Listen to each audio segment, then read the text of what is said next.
Melissa. Buenas noches, ¿cómo están? Gracias, Melissa. Perfecto. Hoy tenemos una clase bien bonita.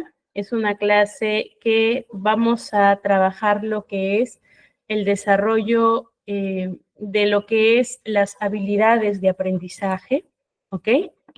Y el desarrollo socioemocional, ¿ok? Socioemocional. Entonces, vamos a empezar con nuestra sesión hoy, ¿ya? Primero, viendo cuál es el objetivo de esta sesión, qué es lo que queremos, qué es lo que buscamos hoy. Primero que vayamos haciendo un recordatorio de las teorías y también, si es que no las conocemos, que las vayamos teniendo mapeadas, ¿no? Que las vayamos identificando al menos. Otro es que vayamos haciendo esta relación también del desarrollo con los procesos de aprendizaje y algo que siempre andan preguntando es sobre las dificultades que hay en aula, cómo es que las vamos identificando, ¿no? Si ya han revisado el material, habrán visto que hay bastantes ejemplos, hay ejercicios, entonces vamos a basarnos en ello, vamos a tomar en cuenta bastante lo que es ejercicios, casuística. Si ustedes tienen preguntas, tienen alguna duda, alguna experiencia que han tenido, si es que ya están en aula, o quizás alguna curiosidad, ¿no? No teman en hacer la pregunta, ¿listo? Pueden ir haciendo la pregunta, yo constantemente estoy leyendo los mensajes, así que voy leyendo, termino lo que estoy explicando y resuelvo la duda. ¿Perfecto? Muy bien, una vez que ya hemos dado las indicaciones, ya hemos visto los objetivos, vamos a empezar. Como les decía, el tema es desarrollo cognitivo y también desarrollo de las habilidades socioemocionales, ¿verdad? En cuanto al desarrollo cognitivo, aquí hay algo que sí me ocupa el poder explicarles. Si bien es cierto, ahí en la información dice que el cognitivismo surge en contraposición del conductismo, que es cierto, pero no es que sean corrientes que estén peleadas o que estén, o que hablen de distinto enfoque, distinta cosa, ¿ok? Son corrientes que sí se han forjado, digámoslo así, porque cada uno defiende cierta postura, pero son corrientes que parten de un solo aspecto, que es evaluar cómo es que la persona responde ante un evento. ¿Okay?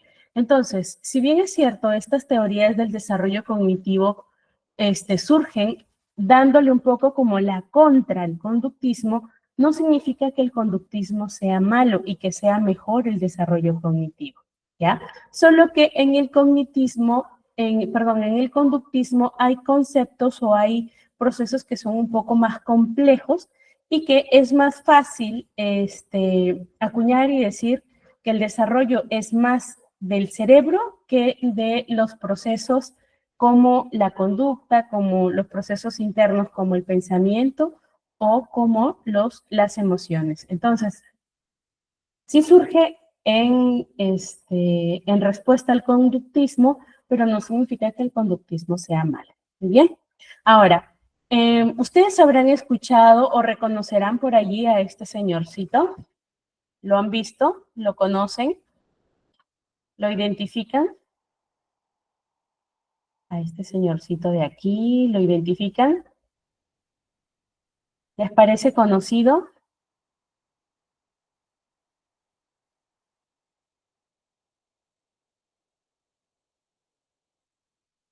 ¿Les suena Piaget? ¿Les suena Vygotsky? ¿Les suena Gardner, Bandura, Atkinson? ¿No se ve? ¿Qué pasó con mi pantalla? ¿No se visualiza? A ver, Yaimir, ¿qué pasó con mi pantalla? ¿No se ve?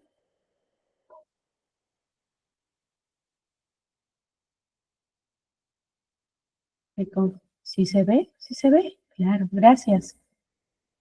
Ok, Yaimir, no te preocupes, no te preocupes. Está bien. Perfecto.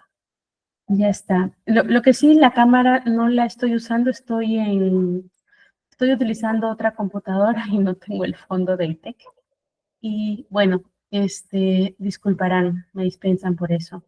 Entonces, vamos a ir trabajando, como les decía, vamos a ir viendo unas teorías que están relacionadas con los, digamos así, con los enfoques que tienen muchas escuelas para trabajar la parte cognitiva, la parte del aprendizaje. Muy bien. Entonces, vamos a ir viendo la primera teoría, que es la teoría del desarrollo cognitivo. Entonces, ¿habrán escuchado ustedes que los niños se desarrollan de acuerdo a etapas?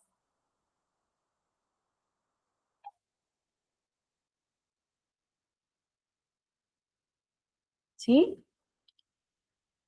Muy bien. Piaget propone esta teoría basada en sus observaciones e investigaciones, indicando que hay ciertas edades o ciertas etapas en las que se produce cierto aprendizaje. Y la primera etapa la nombra sensorial motriz o sensorio motriz o sensorio motora, la pueden encontrar. Y esto porque hace referencia que desde el nacimiento del bebé hasta los 2 años, el bebé va a aprender a través de los sentidos. Por eso es importante que en esta etapa, en esta fase, nosotros podamos darle como cuidadores o como adultos, podamos darle la mayor experiencia a los niños a través de los sentidos. Entonces, justo hoy en la mañana miraba unos comentarios de un médico, ¿no? Que les hacía algunas recomendaciones a las madres primerizas, ¿no? Y les decía, no les pongas medias al bebé, la temperatura del bebé no va a cambiar porque tenga o no tenga medias. Es una creencia que hemos nosotros ido adoptando de nuestras abuelas. Y le hace, pues, ¿no? La medición de la temperatura de los pies fría, 27 creo que tenía, y le mide el cuerpo y el cuerpo estaba con temperatura 30. Entonces, le vuelve a abrigar los pies y le vuelve a medir la temperatura y la temperatura no había cambiado. Y ahí dice, es el peor error que nosotros podemos cometer el ponerle manoplas, el ponerle mediecitas a los bebés, porque es a través de los sentidos, por eso se llama sensorio, a través de los sentidos, a través de la piel, ya que ustedes saben, es el órgano más grande, está por todo nuestro cuerpo, a través de allí es que va a recibir información del exterior. Y eso, permítanme un ratito, ya está, ya está. Gracias. Entonces, a través de esa fase, él va a ir recopilando información. Esta etapa es súper importante porque, como les decía, va a recibir información del entorno y es allí cuando va a empezar a descubrir el mundo a través de su cuerpo. Entonces, ¿en qué ayuda? En que ellos puedan tener puedan ir desarrollando estos reflejos que al inicio este, son reflejos, luego se vayan volviendo capacidades. ¿Ok? Muy bien. En la etapa preoperacional, que ocurre entre los 2 y los 7 años, ya encontramos un niño que tiene desarrollada capacidades motora gruesa, por ejemplo, el caminar, sin sujetarse, el subir y bajar escaleras, todavía con algo de torpeza, algún con bastante facilidad.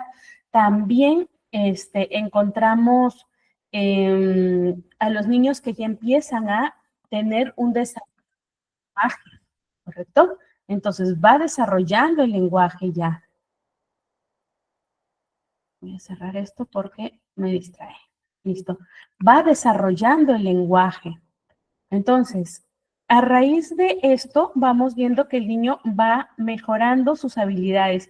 Ya no solamente es una fase o una etapa en la que necesita el entorno, también ya vamos viendo algo de simbolismo, es decir, que él ya empieza a utilizar o a contar un poco, a veces no con palabras, pero sí con gestos, con objetos, empieza a mostrarnos la forma en que, o lo que quiere comunicar. ¿Ok? Entonces, entre los 2 y los 7 años, nos causa a nosotros alerta cuando no hay un desarrollo del lenguaje. Sí, claro que causa alerta, porque es a través de lenguaje que los niños van a empezar a transmitir lo que están pensando o entendiendo y descubriendo. Entonces, un niño de 3 o 4 años con ausencia de lenguaje es una bandera roja por donde lo veas. ¿Listo? Entonces, aquí en esta fase vamos viendo que las características que el niño entre los 2 y 4 años va teniendo es el egocentrismo. Juega solo, puede estar con más niños en el entorno, pero juega solo. ¿Ok? Uno ve como que, están jugando. No, está jugando solito. Está utilizando juegos solo, con más niños en el mismo espacio, pero solito. Pero a partir de los 7 años en adelante, que ya empiezan las operaciones concretas, incluso a partir de los 4 años, ya vamos viendo que va cambiando, este egocentrismo va cambiando porque ya empieza a influir el entorno. Entonces, ellos empiezan a través de las interacciones con otras personas, a través de la interacción en el medio, él empieza a asumir como códigos de conducta, ¿ok? ¿Cómo se debería comportar? Y eso es porque lo va observando y se le va enseñando. Entonces, de 4 años hasta los 7, ya no tiene dificultades en poder jugar con otros niños. Ya aparece el juego simbólico. Imaginan que son normalmente héroes, bomberos, médicos, juegan a la mamá y al papá, juegan a la profesora, juegan al bodeguero, juegan al bombero, al médico. ¿Y por qué jugarán esos juegos? ¿Por qué esos roles? Porque es con lo que tienen interacción. Por lo tanto, entra mucho el simbolismo. ¿Ok? Cómo ellos perciben que funciona el mundo. A partir de los 7 años ya aparece las operaciones concretas. En esta fase ya se va haciendo un poco. Aquí ya vamos viendo que van haciendo comparaciones, te van explicando qué es lo que está pasando, hacen un juicio, no un juicio completo, pero hacen un juicio de valor, comienzan a distinguir la moralidad de lo bueno, de lo malo, repiten mucho lo que nosotros les enseñamos como permitido y no permitido. Entonces, a los 7 años en adelante, ya el niño empieza a hacer uso de su propia reflexión, ¿ya? Empieza a solucionar problemas, hace experimentos, comienza la lógica a hacerse más compleja, empieza a resolver problemas matemáticos, contando con dificultad, pero ya se inicia esta fase. También es importante porque se inicia la fase de la lectoescritura, ¿ya? Desde los 6 en adelante. Y a partir de los 11 años, Piaget nombra a esta fase como operaciones formales.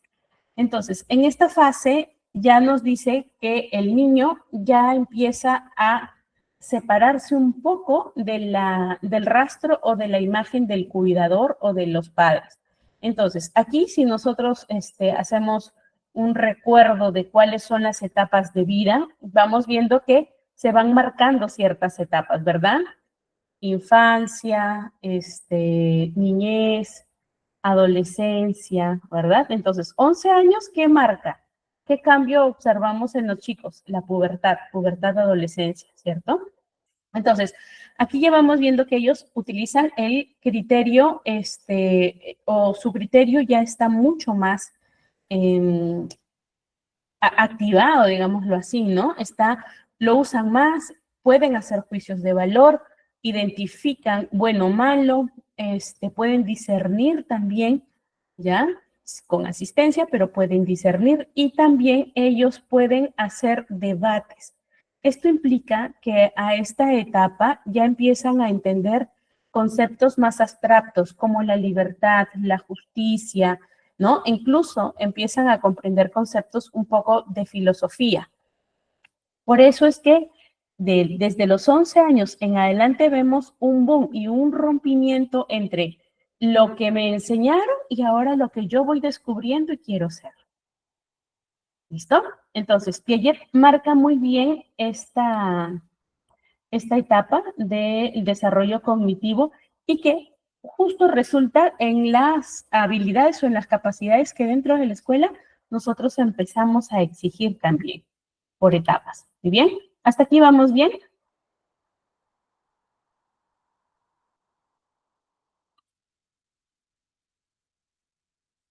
Vale, gracias, Yanela.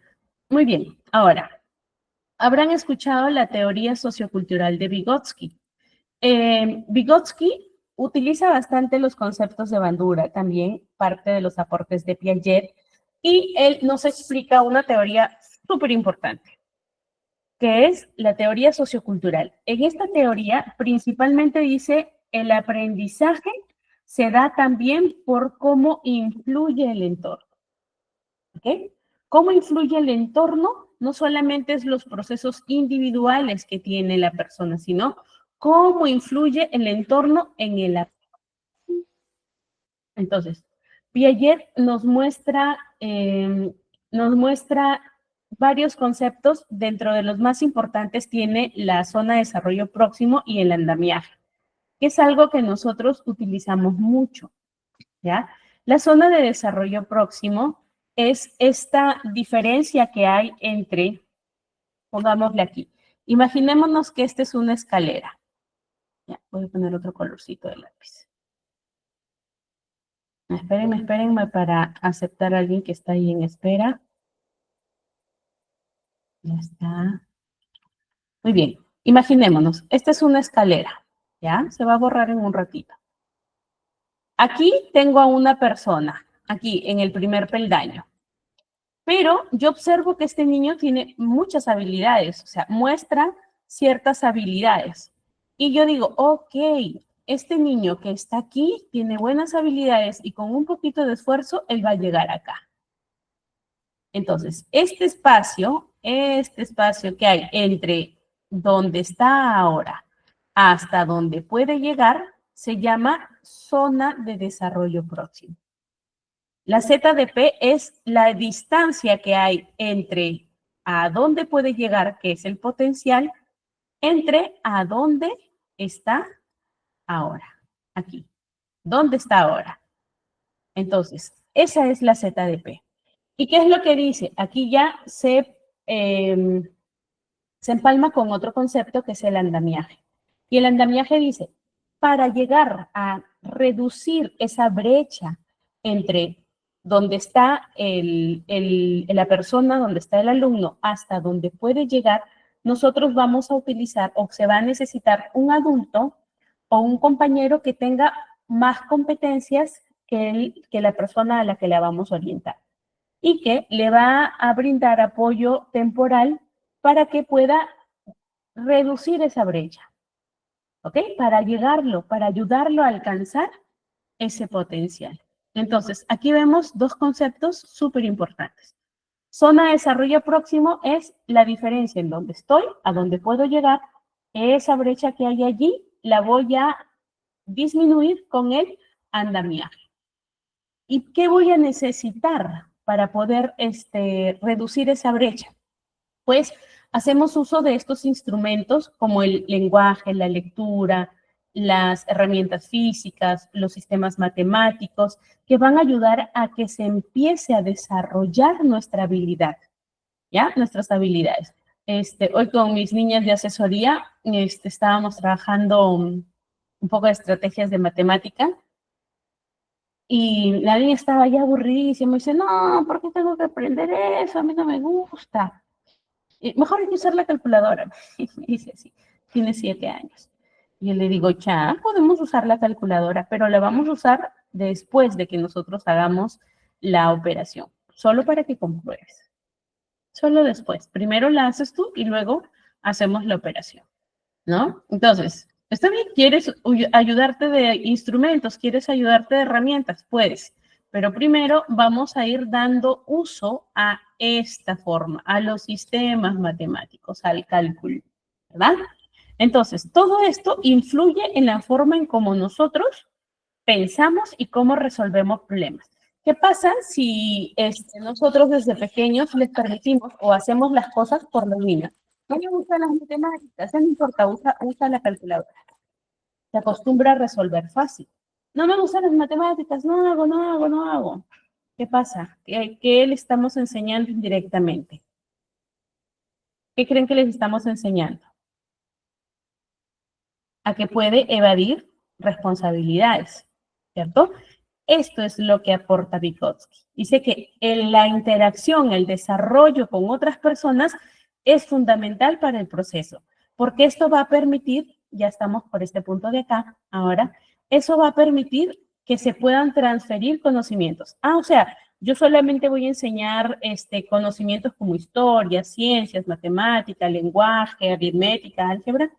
No, no solo se transmite eso, también transmito cultura, transmito valores, hago que la persona a la que yo le estoy brindando el apoyo pueda internalizar todo esto que le estoy dando.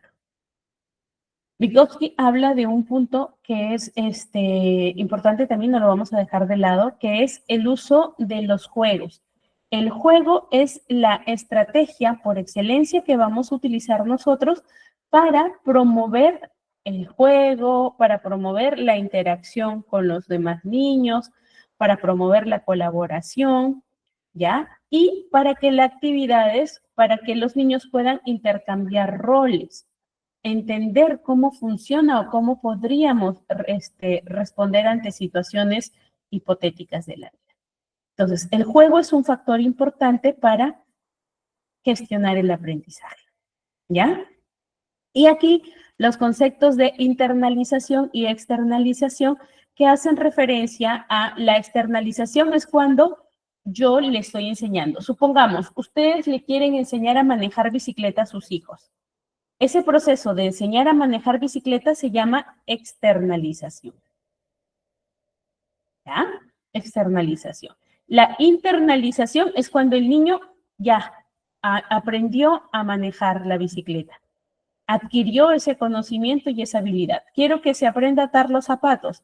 Ok, externalización. Un papá está allí o una mamá le está enseñando cómo hacer el lacito de los zapatos con cancioncita, con cuentito, con como sea, para que pueda amarrarse el zapato. Cuando ya vemos que el niño logra atarse los cordones de los zapatos solo, ya internalizó. Bien, comprendidos estos dos conceptos de internalización y externalización. ¿Sí? Vamos, gracias. Muy bien. Vamos a dejar a Piaget, que estaba acá en su teoría, y vamos a ir por Brunner. La clase anterior, cuando estábamos viendo el ejemplo de cómo enseñamos con unos enfoques constructivistas, cómo enseñamos el tema de las plantas, ¿cierto? En ese enfoque constructivista, nosotros hemos utilizado parte de la teoría de Brunner. ¿Y qué dice Brunner, Jessica? Brunner dice que el aprendizaje es más rico cuando se hace a través de la experiencia directa. Y eso es lo que hicimos, sacamos a los niños, ¿no? Sacamos a los niños del aula, y como me decían por ahí, aula invertida. Los sacamos del aula y los llevamos al viveros, al jardín de la escuela, al biohuerto.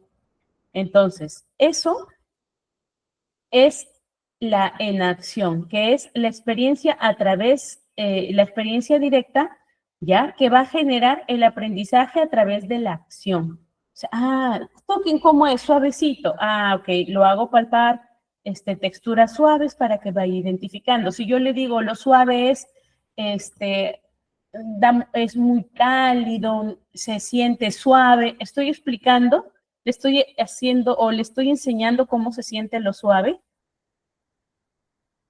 Si no lo conoce, ¿podrá identificar, podrá aprender cómo se siente lo suave? ¿Qué dicen ustedes? Si yo le digo, algo suave es esponjosito, ¿estaré enseñándole correctamente? ¿Sí o no? ¿Qué dicen?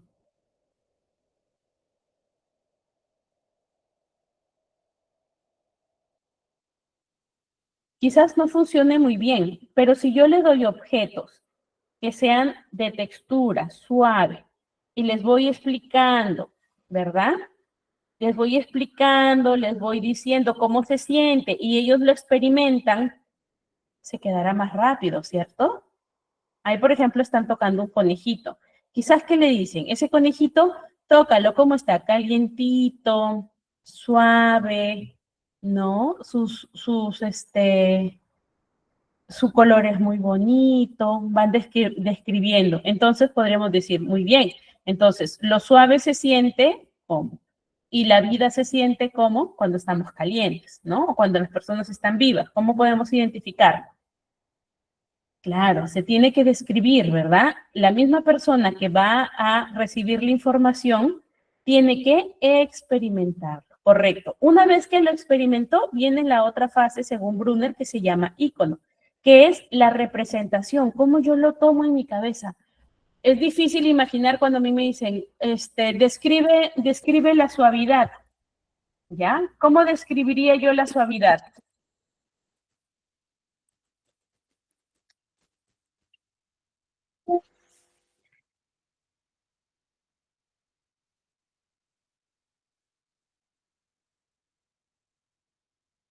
¿Cómo describiríamos la suavidad?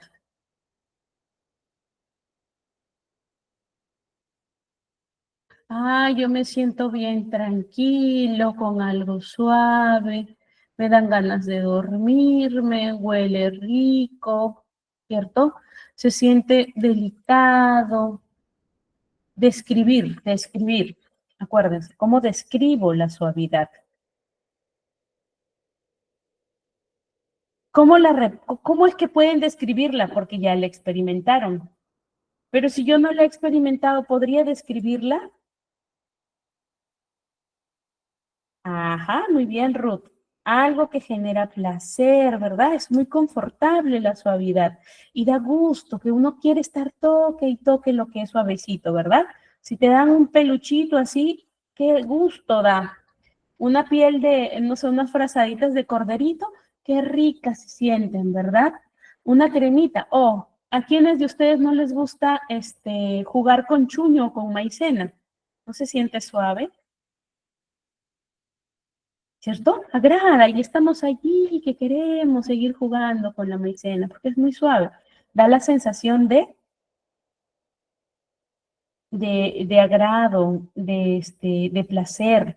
Entonces, ese es el icono, la representación mental de cómo esa experiencia yo la viví. ¿Ya? Y lo simbólico es cómo lo describo. Cuando yo ya empiezo a utilizar signos o símbolos como el lenguaje, ¿ya? Para poder comunicar el conocimiento que yo adquirí a través de esa enacción. Entonces, Brunner dice 100% garantizado. Mejor experiencia que sea face to face, ¿verdad? Que sea expuesta al entorno, que tenga interacción con el entorno para que pueda representar mentalmente eso que experimentó y luego haga uso de lo simbólico para que pueda explicarlo, para que pueda contar todo eso que experimentó y aprendió. ¿Hasta ahí estamos bien?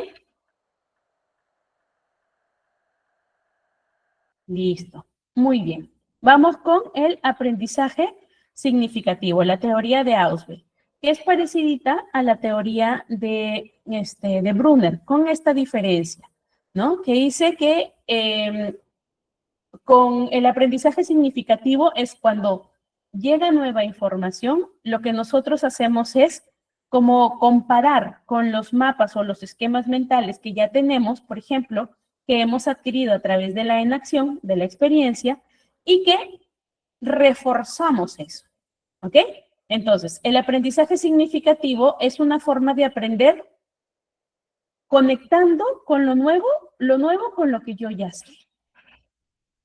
Ah, yo sé que los animales son quietecitos, o los conejos saltan mucho. Ah, los conejos comen zanahoria, pero también comen alfalfa, también comen choclo, hoja de choclo, tusa también ruen. Ah, ¿y cómo sabes? Ah, porque yo lo vi, porque mi mamá tiene una chacrita y lo vi allí. Y los otros niños que no tienen esa experiencia no lo saben, ¿cierto? Entonces, todo eso que sé con la nueva información que llega, se hace un solo conocimiento, se refuerza. Ese es el aprendizaje significativo. Entonces, el Auswell nos dice, esto va a funcionar, ¿por qué? Porque va a influir con lo que ya sabe el alumno con lo nuevo. Esa es la ventaja. Entonces, ¿qué nos permite el aprendizaje significativo? Que nosotros entendamos aquello que estamos trabajando. ¿Ok? Otra experiencia que les puedo dejar como ejemplo.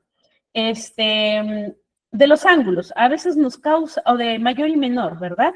Nos causa dificultad aprender. Entonces, cuando le enseñaba yo a los niñitos, les decía, cuando queremos descubrir al mayor, el mayor va a estar en la puntita, perdón, en la boquita, ¿ya? El símbolo mayor con el brazo lo dibujaba, en la boquita. Y el menor va a estar en la esquina, en la puntita, le decía yo. Entonces, puntita y boquita, ¿no? Un niño me decía potito y boquita. Y yo le digo, ok, cierre donde se encuentran las dos líneas, siempre va a estar el menor. Y donde está abierta la boquita, va a estar el mayor. Entonces, es más fácil que yo le explique con juegos, que le haga entender, que relacione, a que se aprenda de memoria las cosas. Lo mismo con los ángulos. Les abría los brazos y les decía, el brazo pegadito a mi pecho es ángulo agudo. El brazo señalando a otra persona es recto. Y el brazo abierto antes de que esté planito es obtuso. Ya se relacionan, ¿no? Entonces, que yo entienda, que los haga entender. Bueno, yo les estoy poniendo ejemplos muy fáciles, ¿no? Pero la relación con el aprendizaje significativo es que logremos hacer que ellos relacionen las cosas, que tengan un sentido. Esto se recuerda por mucho más tiempo. Deben tener alguna experiencia ustedes. Yo cuando estaba en la primaria, me estaban preguntando, y van a sacar la edad que tengo, ¿ya? Estaba dando un examen en la primaria y me preguntaban continentes, y yo no me acordaba de los continentes. Y la profesora en clase nos había enseñado con una canción, que no sé si ustedes la han escuchado, si es que son más o menos de mi generación, la han escuchado. Si no, bueno, la escucharás. Pero la canción decía, africano, sudamericano, baila conmigo, goza mi hermano, por eso me llaman el africano. Y mencionaba más continentes, ¿no? Entonces todos estábamos, creo que estaba en tercero o cuarto hora, estábamos dándonos vueltas porque no dábamos con la respuesta. Y la profesora, que me acuerdo mucho de ella, ya han pasado, de años, y Enerina se llamaba la maestra, nos comenzó a tararear la canción, ni siquiera la cantaba, la tarareaba. Y todos cuando le prestamos atención a lo que tarareaba, nos acordamos. Y vinieron los continentes, así como si nos derramaran el conocimiento. ¿Ven? Entonces, relacionamos con algo. Hacemos que esto, un disparador, y hace que se recuerde todo. Y también esto se puede utilizar en muchos contextos. Por eso funcionan a veces el que nosotros encapsulemos, digámoslo así, como métodos de estudio, encapsulemos la información en pequeñas, yo pongo esta metáfora, ¿no? En pequeñas pastillitas, que cuando yo nombro esa pastillita, se abre la información. Entonces, eso es lo agradable, eso es lo bonito de hacer que esto que nosotros vamos enseñando tenga sentido para, para nuestros alumnos. Así que ustedes cuando escuchen la canción ahora, creo, del africano, se van a acordar de la profesora Jessica que les cantaba la canción, enseñándoles cómo era el aprendizaje significativo. Ahí tienen su pastillita. Muy bien, vamos por acá. Otra de las teorías que impactó mucho fue la teoría de Howard Gardner, ¿ok? En el 83. Para ese entonces, inteligencia o sinónimo de inteligencia era quien era muy bueno en números, quien era muy bueno en ciencias y en letras. ¿Ok? Es más, números era el santo grial, así. Gardner plantea que no hay una sola inteligencia. ¿Ok? No hay. Antes creíamos que sí, que era intelectual porque sabía muchos números, sabía muchas matemáticas. Pero Gardner plantea que hay muchas inteligencias, ¿ok? Que se manejan distintos en cada persona, que algunos les pueden decir como dones, ¿no? Algo que diferencia uno de otro. Entonces, como cada uno tiene un perfil único, con esto dice, no hay persona más valiosa que otra. Sí, sí. No hay persona más valiosa, cada uno tiene un potencial único, como un don, lo va a diferenciar uno de otro.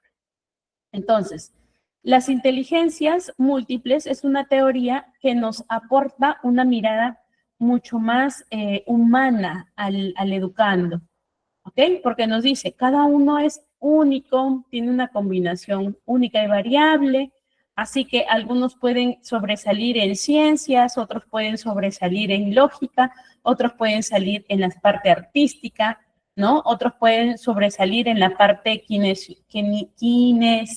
kinestético-espacial.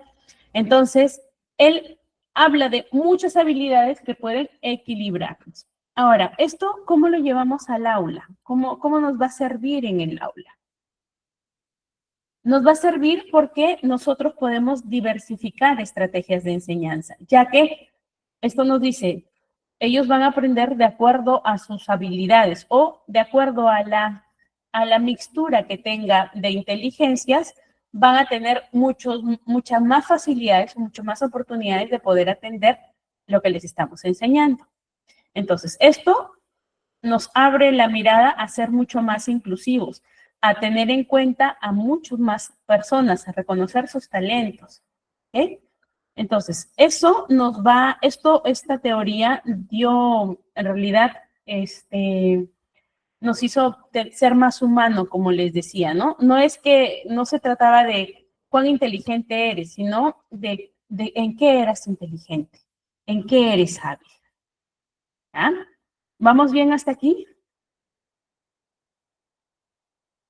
¿Sí? Perfecto, perfecto. Ahora, hay aquí nada más para comentarles el chisme de la teoría, ¿ya? Hay como todas las teorías tienen detractores, hay una controversia. Y es que, si bien es cierto, la teoría de Gardner se aceptó en el ámbito educativo, esta teoría ha generado controversia porque científicamente no está comprobada. ¿Ok? Entonces, hay algunos cuestionamientos que tiene esta teoría, sobre todo en el campo de la psicología científica. En los aportes de la educación apoya muchísimo el que reconozcamos la diversidad, en que se tenga un valor mucho más alto en la práctica, en lo práctico, en lo pedagógico, ¿ok?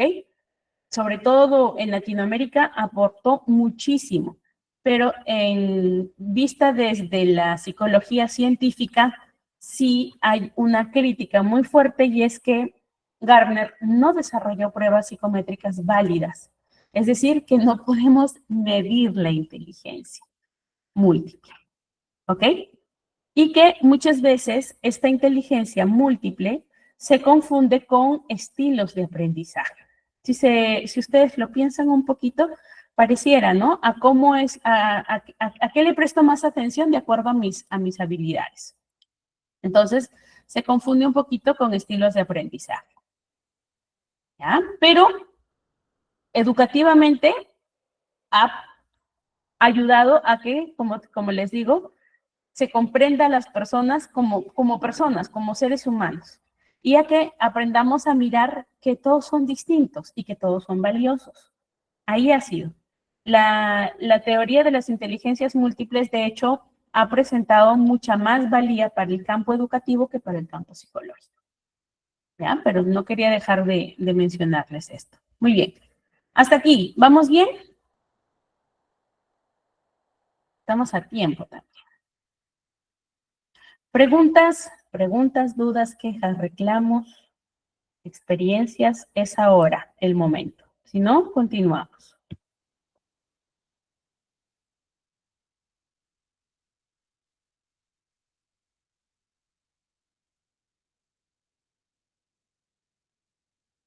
¿Preguntas o avanzo? ¿Sí me voy dejando entender?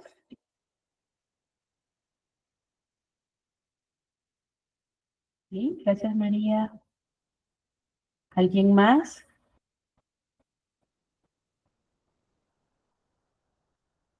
Gracias Yaimir. Bueno, 2 de 22. Ya está.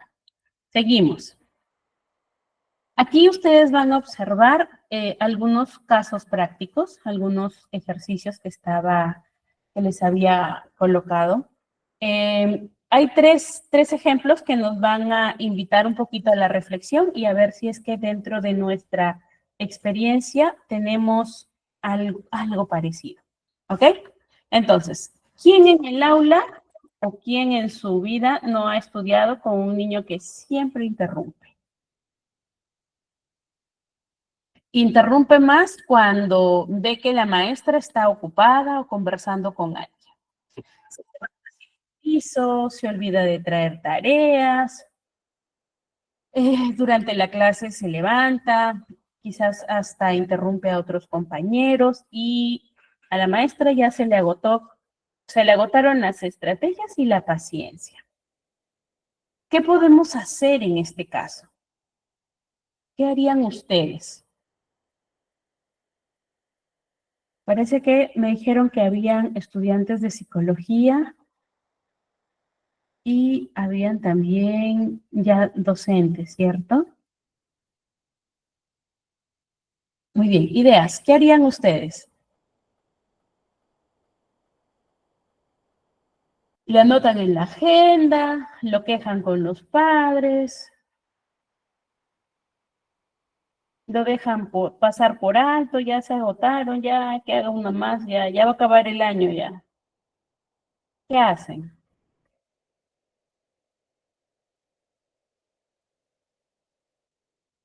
Creo que la clase pasada les comentaba, ¿no? Tratemos de mirar a nuestros estudiantes de manera objetiva. Esto implica que nosotros evitemos etiquetar, tipificar o juzgar. Jessica, ¿pero qué? Yo no voy a decir que probablemente por esto y por esto. Sí puedes decirlo, claro. No, nadie te va a negar que pienses como quieras pensar. Pero lo que deberíamos hacer nosotros como profesionales educadores, ¿ya? Es lo más intuitivo. Oye, este niño ya no es, ya mis estrategias se acabaron, ya no ha funcionado nada, entonces es algo que no está pudiendo manejarse solamente con algunos cambios acá. Necesita otro tipo de abordaje. Entonces, personal que se encargue de él, ¿no? ¿Quién se va a encargar? El psicólogo. Derivo al psicólogo, no juzgo, describo, ¿no? Que el niño durante el día, de las 5 horas que está en el aula, 4 horas se mantiene inquieto y solo 1 hora presta atención. Hay muchas conductas o comportamientos que interrumpen, no logra entender cuando uno le corrige o cuando uno le pide tranquilidad o que modere la conducta, ya no funciona. Entonces, ¿qué hacemos? Derivamos al psicólogo para que éste pueda realizar la evaluación. ¿Ok? De acuerdo a su evaluación, el psicólogo podría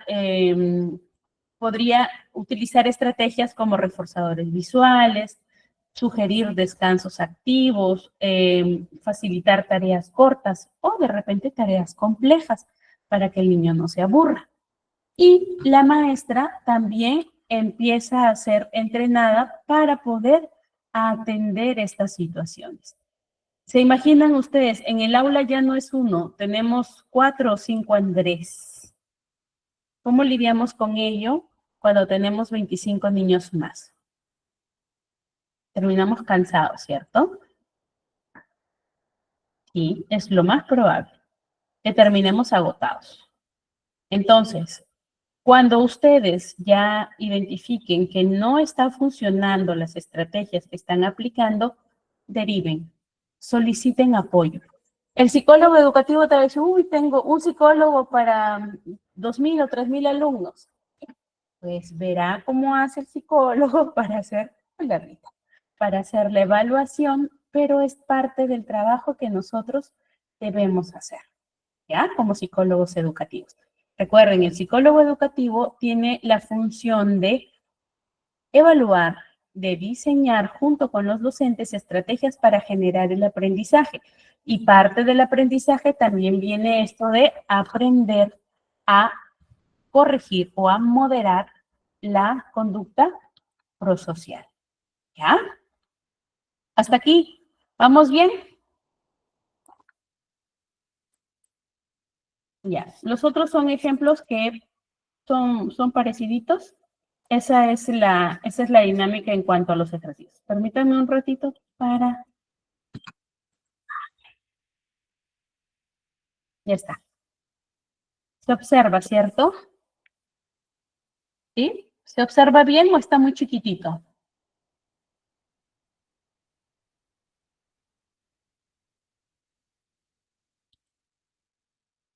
Está bien, perfecto, gracias. Gracias, gracias. Gracias por estar atentos. Muy bien, vamos a ver ahorita el desarrollo socioemocional.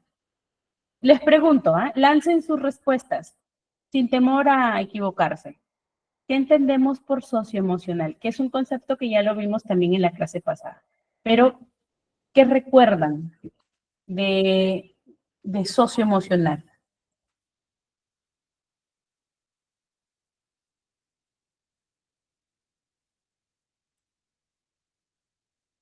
Bien, que se relaciona con el entorno. ¿Qué más?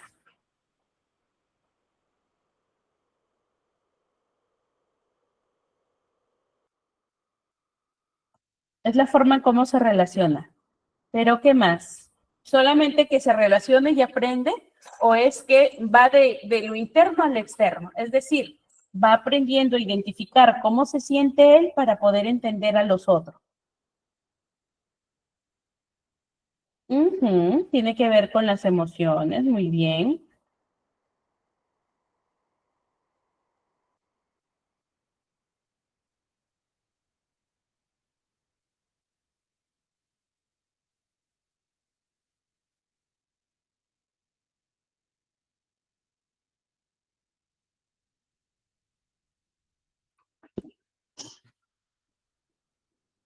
Muy bien, Yané o Jané.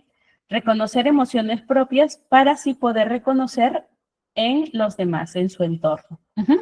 El desarrollo socioemocional es un trabajo de gratis, un trabajo adicional al que ya tienen los maestros en el aula. ¿Qué hacemos? Que se hace por, digamos así, por añadidura, ¿ok? No es algo que esté contemplado dentro de la currícula, pero es algo que nosotros indiscutiblemente vamos a hacer dentro del aula. ¿Listo? ¿Por qué? Porque es importante. Porque el desarrollar, el permitirles que nuestros estudiantes vayan desarrollando sus habilidades socioemocionales, va a ayudar a que ellos se conozcan, ¿ok? Que vayan teniendo conciencia de quiénes son, de sí mismos, conciencia de sí mismos. Segundo, que vayan manejando las emociones. Jessica, ¿significa que ellos van a dejar controlar su enojo, controlar su ira? No. Significa que van a poder percibirlas y van a poder anticiparse, reconocer cuando ya están por enojarse, y es válido enojarse, es válido entristecerse, es válido sentir euforia, alegría, adversión, es válido.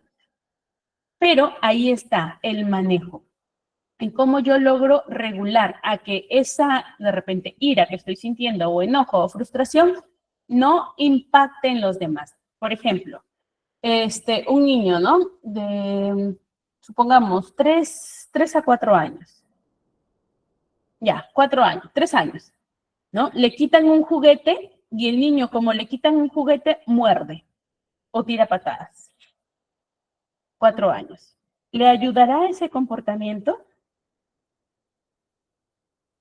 Y no solamente lo hace con los padres, lo hace también con los maestros en la escuela, lo hace con cualquier persona que le presente, le ponga un límite o se presente como autoridad. Entonces, ¿se le va a hacer fácil adaptarse al entorno a este niño? Niño o niña. ¿Qué opinan?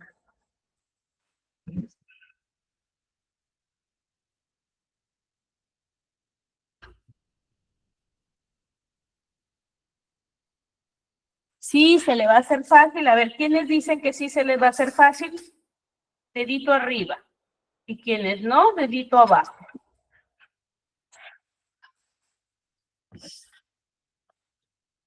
Bien, Yanela. ¿Quién más cree que no se le va a facilitar? Rosa, bien. Tracy, bien. Ajá, ¿verdad? No se le va a facilitar. Lo primero, si es un niño así, muerde a tu hijo, tú vas a decir, ay, no, pobrecito, es que todavía no aprendió. Hay que enseñarle. ¿Vas a actuar de esa forma? Salvo que sea una Jessica Hidalgo de mamá, o salvo que sea una mamá así que esté practicando la crianza respetuosa o crianza con conciencia. Pero en el común de las personas no, saltamos, ¿cierto? Nos molesta, porque nuestros hijos no lo hacen y dicen, ay, pero ¿por qué? Ok. Entonces, de principio va a generar dificultades. Lo segundo es que los demás niños no van a querer juntarse con un compañerito así, se alejan, ¿verdad? Entonces lo van separando de los grupos, ¿verdad? Y lo típico, ya sabemos que va a ser berrinches, así que cuando ocurre eso, debemos estar preparados para su berrinche. O tenemos que estar alertas, si estamos en el jardín de infantes, alertas para que no pase eso, no pelee. O de repente, no con sus compañeritos, no pelea con sus compañeritos, pero pelea con los adultos y los muerde. A mí me ha pasado, cuando he estado trabajando, regulando conductas, mejorando conductas y modelándolas, me ha pasado que me han mordido en un descuido. ¿Y qué hace eso? Los padres en vergüenza que ocurran situaciones así. Entonces, por eso es importante el desarrollo socioemocional. Por eso es importante que desde temprana edad les vayamos enseñando la tolerancia, la frustración, les vayamos enseñando el compartir. Yo les decía hace un rato, según la teoría de Piaget, ¿no? Piaget dice que los niños de la etapa de 2 a 7 años se observa el egocentrismo. Y cualquiera de ustedes me dirían, oye, pero Jessie, hay niños que 3 años y comparten. Claro, ¿y qué crees que habrá, habrá generado que el niño comparta? ¿Porque se le apareció, porque se le ocurrió al niño, así? ¿O porque el niño vio un modelo, le enseñaron y él lo replica?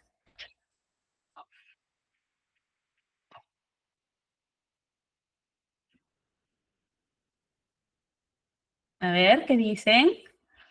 Ajá. Allí, internalización y externalización, ¿verdad? Le enseñan externalización, lo mira, le enseñan, lo va viendo en el entorno y luego cuando a él le toca poner en práctica o comportarse de acuerdo a una situación similar, replica. Eso se llama internalización. ¿A ver? Entonces, lo hace porque su entorno le ha enseñado, quizás con intención o sin intención, le ha enseñado cómo interactuar con otros. ¿Ya? ¿Para qué más nos sirve? Para que el niño pueda tomar decisiones responsables. ¿Qué hago? ¿Peleo, me pegan por un juguete o le doy, cedo el juguete? O para que el niño aprenda a escuchar y a tomar decisiones. Entonces yo le digo, ok, lo prestamos un ratito el juguete y después de un tiempo, yo pongo un sonidito y después de un tiempo lo pasamos al compañerito, lo devolvemos. Y un niño es, no, no quiero, es mi juguete.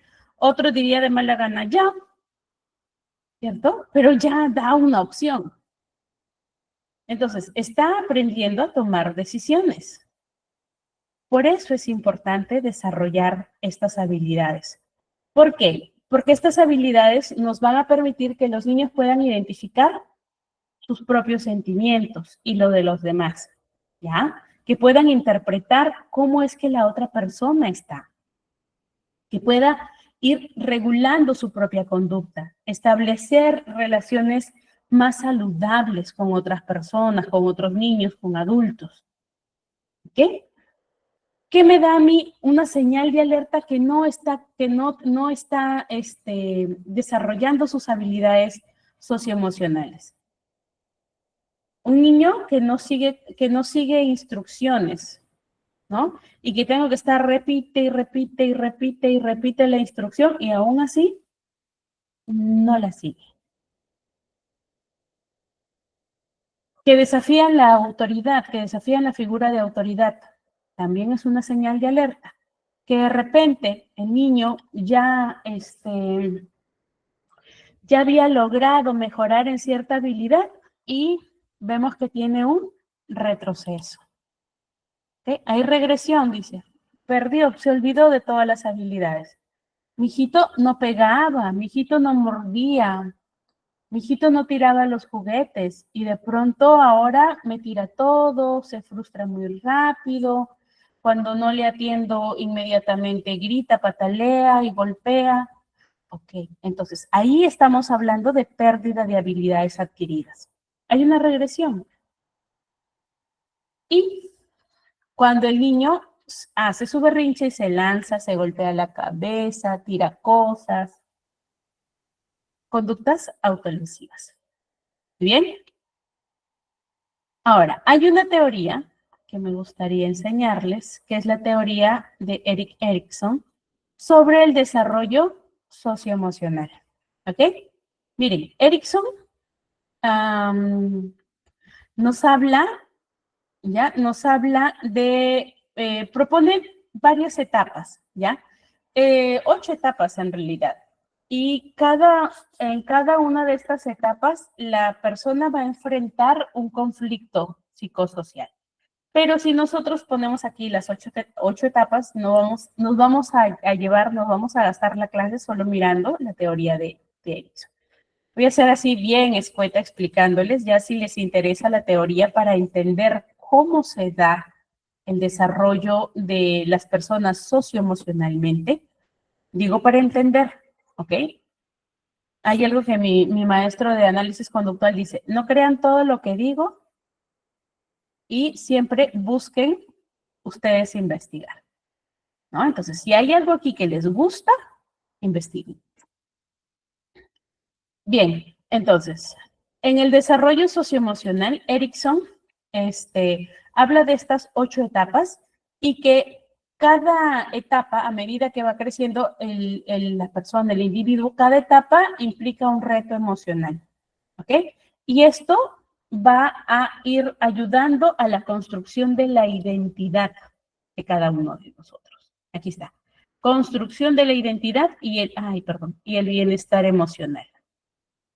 ¿Ya? Les he puesto 3 etapas. ¿Cuáles son de esas 3 etapas? Iniciativa versus culpa, que va apareciendo más o menos entre los 3 y los 5 años, que es una etapa ya relacionada, ¿no? Ya vemos que los niños están escolarizados. Empieza la educación inicial o de transición. Y aquí el conflicto que vamos a observar o el conflicto que va a observar el niño es qué cosas puede hacer por sí mismo. Ya no está con mamá, ya no está con papá, ya no está con los abuelitos, ya no está con el cuidador. Ahora está solo en un ambiente con el que interactúa con más personas y tiene que ir resolviendo esto. ¿Qué puedo hacer yo mismo? Aquí vamos a observar que la persona, el individuo, el niño, va a ir desarrollando su iniciativa, su curiosidad, ¿ya? Su deseo de explorar, su curiosidad y su creatividad. Está hacia flor de piel. Son los 3 años de oro en los niños, ¿ya? De hecho, desde que nace hasta los 6 años es la edad de oro. Porque aquí el niño va a crecer así, a la velocidad de la luz, crece. Hoy aprendió algo, mañana otra vez, y así, no me acuerdo quién lo dijo, pero dice, cada vez que se levanta un niño, no es el mismo niño que acostamos.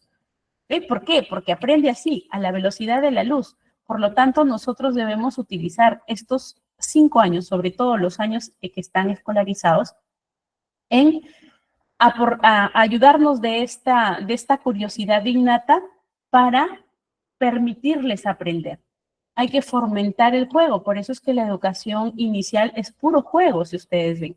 Juego límites y que vayan desarrollando sus destrezas, sus habilidades. ¿Ya? ¿Qué más? ¿Qué más ocurre? La cuarta etapa es la laboriosidad versus inferioridad. Si ven, las etapas se nombran por uno positivo y su opuesto, ¿verdad? Uno negativo. Entonces, a partir de los 6 a los 12 años, el niño empieza a observar o a pensar en si en realidad está bien en relación a otros niños, se compara. Y aquí viene la competencia, ¿verdad? Aquí el niño empieza a generar o a desarrollar sus habilidades ejecutivas, la organización, la planificación, la gestión del tiempo, empieza a esforzarse más, empieza a valorar la gratificación que pueda tener por el entorno, cómo lo cómo lo ven desde afuera, ¿ok? Y va dándole valor a cómo logra las cosas. En el aula, ¿cómo podemos utilizar esta etapa? La vamos a utilizar o cómo va a estar implicado aquí en que vamos a utilizar los reforzadores sociales, reforzadora positiva. Buen trabajo el de hoy, ¿no? Muy bien, chicos, excelente clase, ¿no? Bien, el grupo, ustedes participaron muy bien hoy día. O qué bueno, chicos, hoy hicieron menos ruido que ayer, han trabajado más tranquilos. Reforzadores positivos, sobre todo reforzadores sociales. Les damos, ya, hay que darles tareas que sean alcanzables, tareas pequeñas, no de grupo. Cuando les damos demasiada tarea, el niño se estresa de tanto, porque el niño quiere jugar. Entonces, y más cuando no tiene hábitos de estudio, el niño va a querer jugar en vez de hacer sus labores. Entonces, aquí es donde nosotros empezamos a desarrollar estas habilidades. Primero, los niños dicen, primero el diente, luego el pendiente. Primero el juego, luego las responsabilidades. Pero aquí hay que empezar a enseñarles a organizar el tiempo. Y sobre todo, a que vayan desarrollando valores, responsabilidad, respeto, compromiso, ¿no? Los valores que nosotros queremos transmitirles. Y la quinta etapa es la identidad versus la confusión. Miren la edad. ¿A qué edad aparece? Identidad versus confusión. ¿A qué edad? 12 años. Piaget dice las operaciones, operaciones formales. Ya, las operaciones formales aparecen ¿a qué hora? ¿A qué edad? A los 11. Y empieza a tener pensamiento más individual, se va separando de lo que los otros dicen y comienza a tener más juicio, más competencia, ¿no? Del valor de lo que él piensa. Igual dice Erickson, aquí de 12 a 18 años vemos un cambio de etapa que es la adolescencia. Entonces, él empieza a cuestionarse quién es sin sin la mamá? ¿Quién es sin el papá? ¿Quién es sin el cuidador? ¿Dónde encajo? ¿Quién soy yo? ¿Qué hago aquí? ¿Qué me gusta? Y aquí se empieza a formar esta identidad personal e identidad social. ¿Cómo la utilizamos en el aula? Hay que empezar a trabajar actividades que ellos puedan brindarles espacios de escucha, ¿ya? Para saber qué piensan. Recuerdo una experiencia familiar. Hace poquito, mi sobrino ya tiene 13 años. Cuando era chiquitito, nosotros le decíamos intenso. Hablaba, un montón. Y más de cosas de sus intereses intensos, ¿no? Videojuegos, tecnología. Un tiempo se había enganchado con cosas misteriosas y hablaba, y en la casa hablaba cuando estaban descansando, cuando estaban en el almuerzo, cuando llegaba algún familiar a visitarle, cuando las niñas, porque son 3 hermanos en casa, hablaba de todo, con todos lo mismo. Y era como un CD que se reproduce, se apaga, se vuelve a reproducir todo tal cual. ¿Eh? Eso habrá sucedido con este petizo hasta los 8 años, 8, casi 9. Escribía, pedía permisos, así intensamente. Cuando le decían no, pero él persistía. Por cansancio le decían que sí. Ahora ya tiene 13 y ahora no habla, es el mudo. Así, poco participa, casi decimos, oye, entonces fue el parlanchín que teníamos acá, ¿no? ¿No? ¿Dónde está? Ustedes lo callaron, nos dice, así pues, ¿no? Le dice a sus papás. Ustedes lo callaron, así trágico. Y es porque aquí ya él empieza a ver cómo me comporto, cómo es que todo esto que recibí desde la primera fase, ¿no? Su identidad, cómo se va formando. Y lógicamente, es cierto cuando dice, gocen a los niños, porque de adolescentes no los van a reconocer. Van a decir, mi hijo cambió tanto, antes era así, ahora no lo entiendo, no sé qué pasó. Y pasó que es adolescente, les digo así a los papás, ¿no? Pasó, señora, que su hijo creció. Ahora es donde va a poner en práctica todo lo que usted le ha enseñado de pequeño. Y ahora vamos a ver si es que hizo buen trabajo o no. ¿Por qué? Porque es aquí donde los chicos empiezan a desarrollar su identidad social, su identidad personal.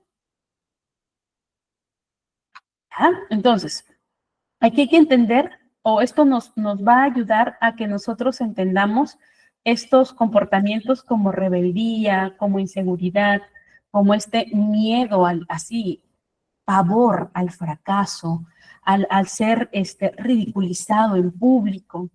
Entonces, es muy importante que nosotros, si trabajamos con adolescentes, evitemos estos comentarios que puedan poner en ridículo a otros, que podemos decir es broma. Hasta a mí se me han escapado bromas que para mí son bromas, pero para un muchacho que está preguntándose todos los días es, ¿qué hago aquí? ¿Quién soy? ¿Para qué existo? ¿Cuál es mi finalidad en este mundo? Porque aquí empieza esa fase. Y le complico la existencia con estos comentarios. Entonces, hay que ser cuidadoso. Tampoco les digo que vayan con pinzas, pero sí hay que tener en cuenta, por eso les decía la clase pasada, conozcamos quiénes son nuestros alumnos, porque esta es la fase en la que nosotros debemos prestar atención para no perder a los muchachos. ¿Ok? Esto impacta en su desarrollo socioemocional. Una vez que salen de esta fase, que más o menos les va a durar hasta los 15, 16 años, la adolescencia dura hasta los 19, según Papalia, pero es saliendo de este bache de los 12 hasta los 16 en la búsqueda de la identidad, entonces ya el trabajo se va haciendo mucho más sencillo. Lo único es no perder la paciencia, estar allí prestos para acompañar y ayudarles a los hijos a que, a nuestros estudiantes, porque estamos hablando de la escuela, a nuestros estudiantes a que consigan la maduración o la madurez emocional. ¿Ok? que no está relacionada a una edad. ¿Ya? ¿Hasta aquí preguntas?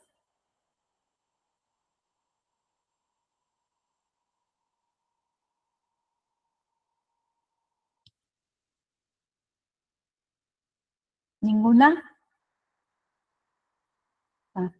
¿Les gustó la teoría de Erik Erikson? A mí me fascina esta teoría.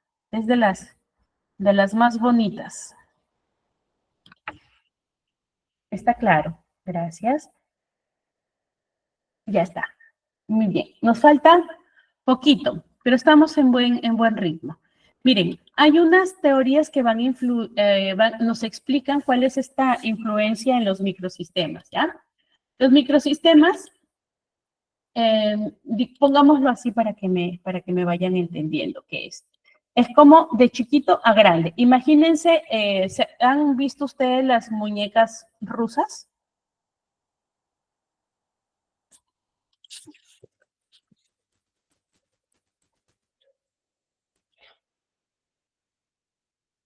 Que entra una en otra, en otra, en otra, en otra, ¿sí?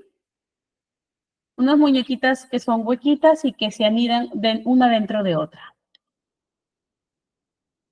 Ya está.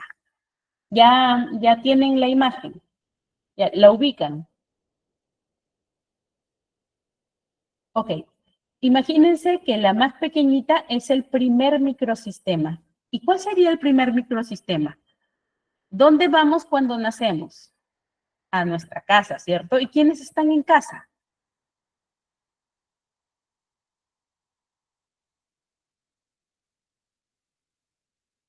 Ajá, padres, cuidadores, ¿cierto? Hermanos. Ujú. Ese, ese es el primer microsistema. ¿Ya? Ese es el primer microsistema. Entonces, eh, según utilizando el ejemplo de las matrioscas, ¿ya? El primer microsistema es la familia y luego el segundo microsistema es en la escuela. El tercero es tu ambiente donde creces, donde te desarrollas, con quienes interactúas, como la comunidad. La cuarta ya va mezclándose, iglesia, y así va creciendo, ¿cierto? Esos son los microsistemas. Estas teorías lo que nos explican es cómo influyen, ¿ok? En el desarrollo y en el crecimiento de los niños, de las personas. Entonces, la teoría ecológica, bioecológica, ¿ya? La teoría bioecológica de Urie nos habla de cómo estos microsistemas están relacionados. El microsistema, que es el hogar, la escuela, las relaciones directas, ¿ya? El primer microsistema. Y luego el mesosistema ya es la escuela, la relación que tiene la escuela y la familia. El exosistema, que van a ser la interacción de los padres con los medios. Y así va creciendo hasta el cronosistema. Entonces, si un niño que dice, si un niño vive en un hogar donde las relaciones son muy tensas, donde es pleito, difícilmente el niño puede relajarse o ser niño y jugar, ¿cómo va a reflejar su conducta o su comportamiento en la escuela?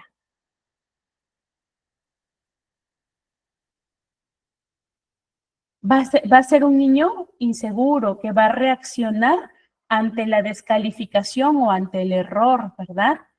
De repente hasta un poco desorganizado en el pensamiento, en la conducta, en los sentimientos.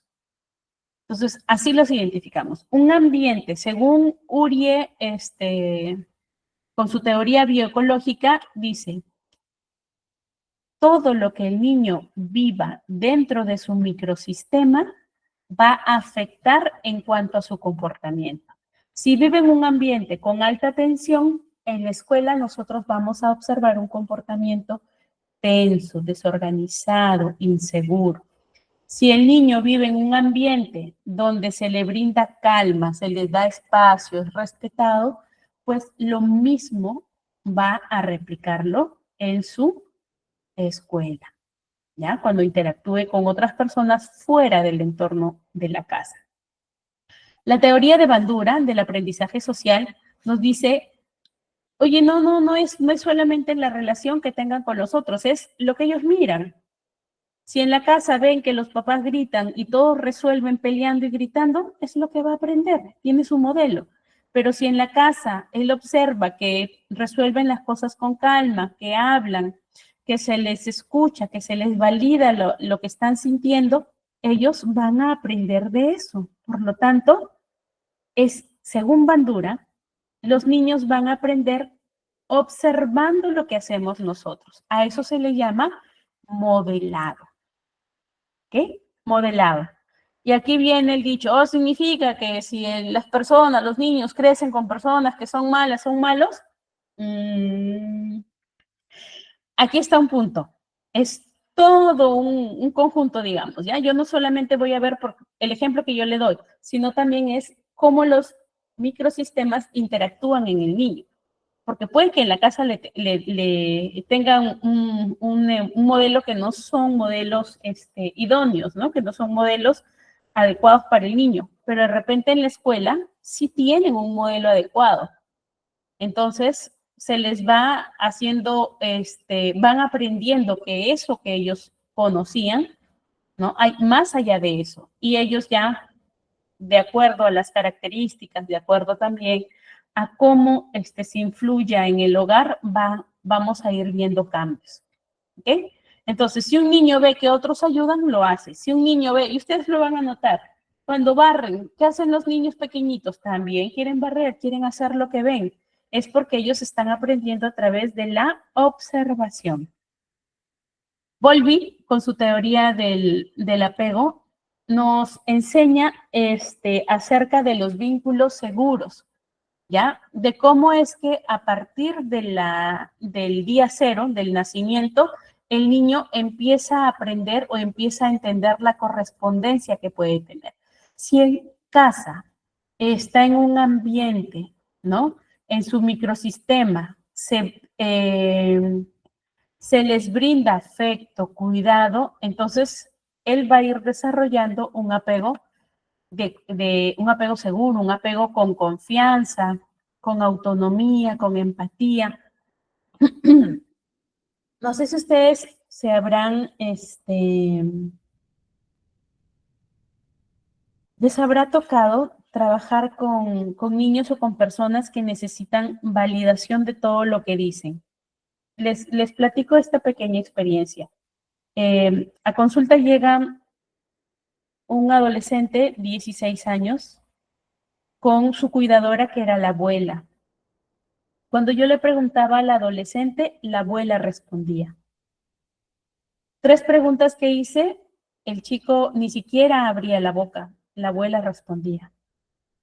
Y ya hago la redirección en la conversación y le pregunto nuevamente al joven algo de la escuela que yo sabía que me lo iba a responder completamente él, y él intenta hablar y la abuela vuelve a contestar por él, ¿no? Entonces, cuando ya yo dirijo y le digo, señora, ¿podría permitirme que su nieto me responda? Quiero conocer de él también, qué piensa, ¿no? ¿Cómo lo ve él? La señora dejó de participar en 2 preguntas.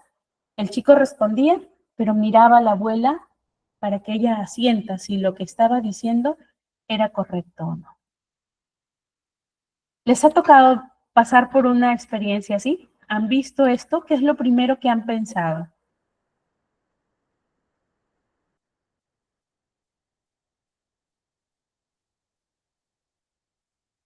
¿Qué puede haber allí? ¿Cuáles son las hipótesis que ustedes pueden haberse generado?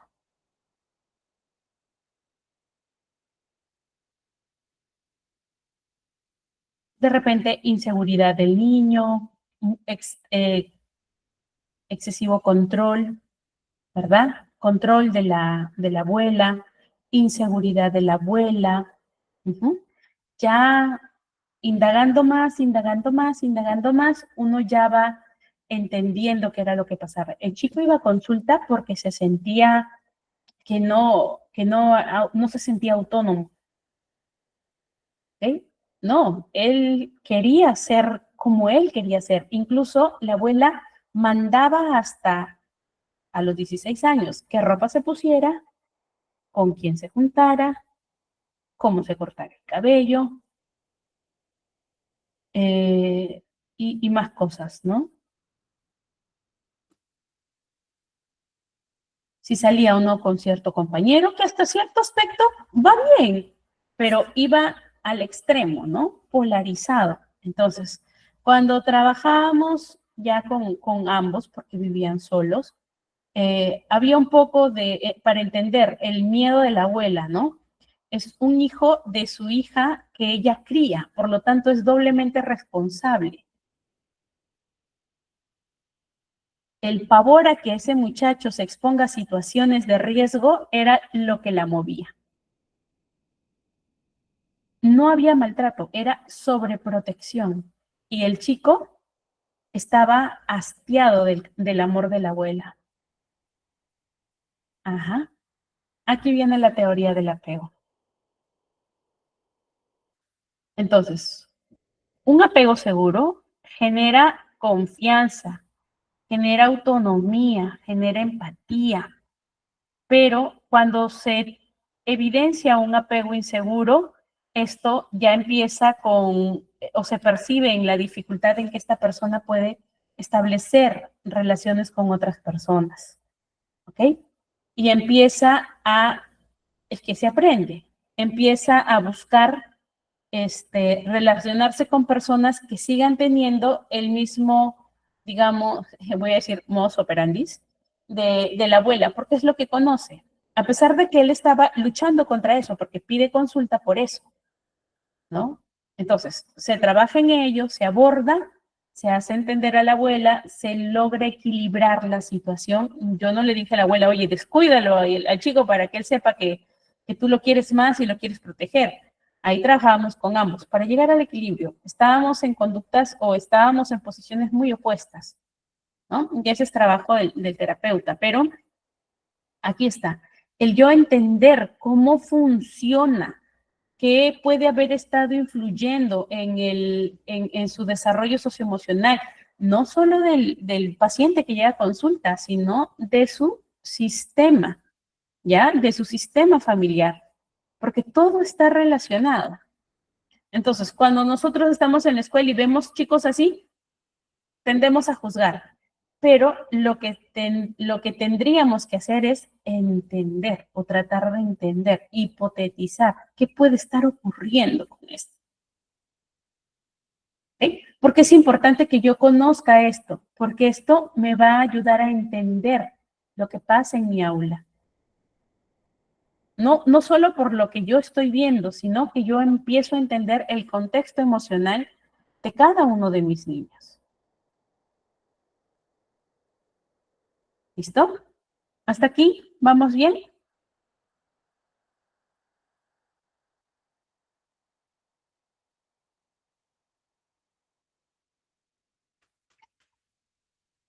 ¿Preguntas, dudas? ¿Sí? Gracias. Muy bien. ¿Qué les ha parecido hasta ahorita las teorías?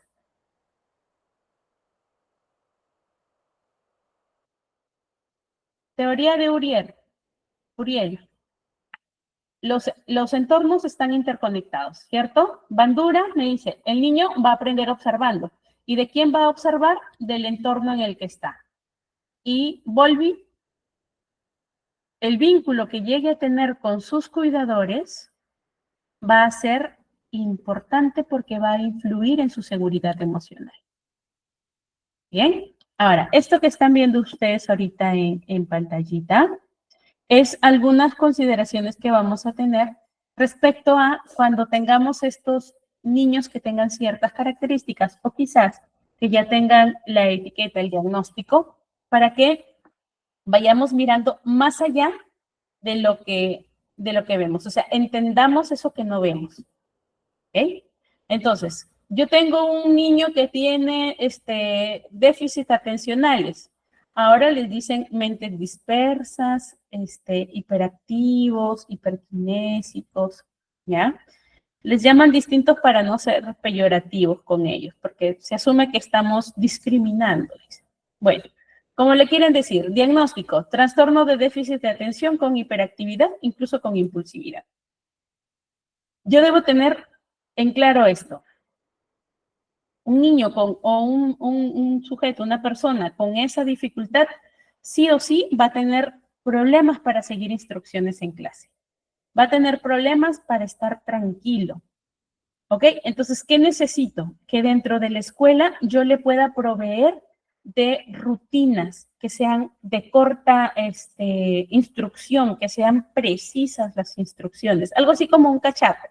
Digamos, tiene que levantarse a las 6 de la mañana. Ok, rutina, 6 de la mañana. Rutina todos los días. Rutina es limpiarse, asearse, hacer su mochila en casa. En la escuela, la rutina que implementemos dentro del aula. ¿Por qué? Porque con estas rutinas y con el entenderlo, ¿ya? Con el saber qué es lo que puede estar ocurriendo, yo voy a poder ayudarle a mejorar su conducta. Una mamá me decía, antes me molestaba, ¿no? Que saber que mi hijo era así, yo decía, ¿por qué? ¿Por qué es así? Y cuando estuvo hablando con el médico que también lo trataba, decía, señora, su hija necesita amor. Usted mira la imperfección en él, pero no está mirando su perfección. Es aprender a mirar distinto. Son chicos como todos, solo que necesitan un poquito más de trabajo. Y fácil es la vida cuando ya los muchachos arrancan solitos. Decía mi mamá, ¿no? Cuando ya se sirve la comida solito, pero no es así. Entonces, en el aula, nosotros debemos entender esto. TDAH, de hachazo voy a tener dificultades en que el chico siga reglas. Me va a hacer un lío cuando sienta que tiene mucho que hacer y es tanta disperso, no se puede concentrar. Entonces, metas cortas, tareas, digamos así, por secciones, rutinas claras y paciencia. Paciencia y amor. Paciencia y amor. Con eso vamos a ayudarle dentro del aula. Disciplina, eso no significa que nosotros no seamos exigentes y disciplinados, por si acaso. Si yo tengo dentro del aula casos con espectro autista, aquí debo entender que el trabajo no lo hago solo en casa. Es distinta la realidad porque tenemos muchos chicos en los que prácticamente estamos solos batallando con ellos. No hay apoyo de la familia. Pero así está, 50-50. 50% en que los muchachos, en que los chicos con autismo o que están dentro del espectro autista, tienen mucho apoyo de la familia, que hacen una terapia alternativa. ¿Ok? Importante, conocer qué están haciendo con el niño, cómo están interviniendo en el niño. No es chisme, es para yo saber también cómo en el aula puedo reforzar ese trabajo que se hace fuera. El abordaje que tengamos que hacer con TEAS siempre es multidisciplinario, es en múltiples sistemas. ¿Ok? Entonces, conozco, dejo de encasillar y conozco de qué se trata. Ahora, recuerden, espectro autista no significa que uno es igual a otro. Son así, distintos matices de colores. ¿Ok? Por eso es un espectro. No todos se presentan las mismas características como un TDAH, digámoslo así. ¿Ya? Es un espectro. Así que van a encontrar matizaditos allí. Por eso es importante conocer la realidad de cada uno de sus alumnos que puedan tener que puedan estar considerados dentro de este espectro, ¿ya? Esta condición. No es enfermedad, por si acaso, esta condición. Luego tenemos el trastorno negativista desafiante, que definitivamente está relacionado con las dificultades conductuales, ¿ya? Y que muchas veces se originan a través de una difícil relación que puedan tener en su primer microsistema cuando salen de casa con el entorno, ¿ok? Entonces, aquí lo importante es la relación que podamos llegar a establecer con esos niños. No es mal portado, no es mal criado, no es desobediente. Hay que llegar a entender qué es lo que está pasando. hay muchos casos de niños con TDAH que desarrollan un trastorno negativista desafiante. Y es por la incomprensión que se manifiesta durante su desarrollo de estos niños. ¿Ok? Y la discapacidad intelectual, que la vamos a ver o que se puede encontrar dentro de la escuela, ¿ya? Que sí hay que tener en cuenta en qué nivel, ya lo vamos a ver en la siguiente clase, en qué nivel está respecto a su discapacidad intelectual y cuáles son las habilidades que hay que reforzar. En resumen, para que ustedes vayan entendiendo, es importante que nosotros sepamos, ¿ok? Entendamos cuál es la condición que tiene nuestro estudiante si es que está dentro de alguna de estas categorías. ¿Listo? Nos ganó el tiempo, ha estado bien bonita la clase. Esto está facilísimo de leer. Por aquí les he puesto algunos ejercicios para que ustedes puedan ir viendo cómo dentro del aula pueden desarrollar estas habilidades socioemocionales. ¿Ok? Para niños y para adolescentes. Ahí tienen de ambas opciones. ¿Ya? Está facilito, está bien explicadito.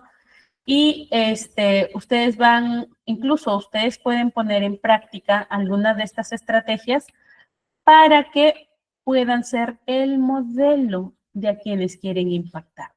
¿Ya? Recuerden, todos impactamos en nuestro microsistema, porque todos pertenecemos a familias. Al final, ustedes van a poder observar algunos links que pueden mirar, algunos jueguitos, para poder reforzar la camaradería dentro del aula y que esos juegos tengan una intención, tengan un sentido. ¿Listo? ¿Qué tal les pareció la clase? ¿Buena? ¿Sí? Perfecto. Entonces, como les ha gustado, nos vemos el sábado, ¿cierto? Yo sé, sábado es día de descanso, algunos hacen actividades adicionales, pero aquí vamos a estar para poder hacer nuestra clase. ¿Listo? Muy bien, que tengan bonita noche, sábado puntuales, 8 de la noche. Dios mediante. Que tengan bonito viernes, cuídense mucho y organicen su tiempo para poder estar presentes.